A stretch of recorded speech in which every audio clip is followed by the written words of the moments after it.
Hello, तर आजच्या व्हिडिओमध्ये आपण बघणार आहोत की वाटाणा बटाट्याची रस्सा भाजी कशी करायची.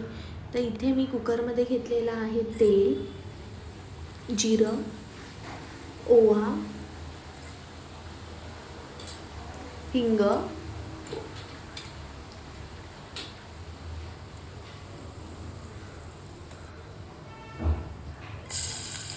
त्यानंतर मी टाकलेला आहे बारीक चिरलेला कांदा आणि टोमॅटो.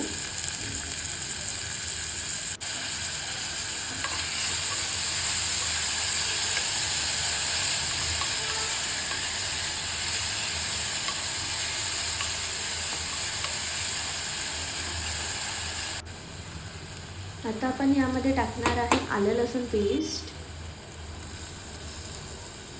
बारीक चिरलेला बटाटा, वाटाणे घेतलेले आहेत,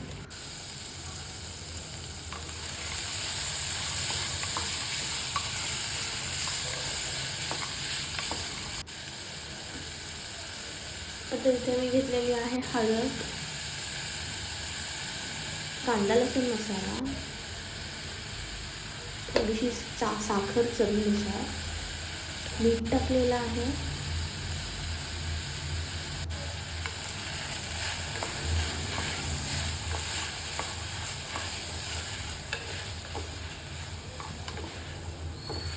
आता याच्यामध्ये टाकणार आहे आपण अर्धा ग्लास पाणी.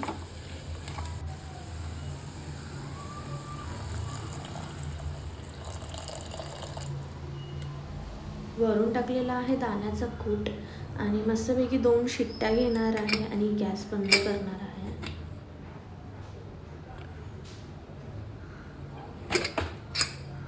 तुम्ही बघू शकता की आपली ही रस्सा भाजी किती छान झाली आणि एकदम झटपट झालेली आहे.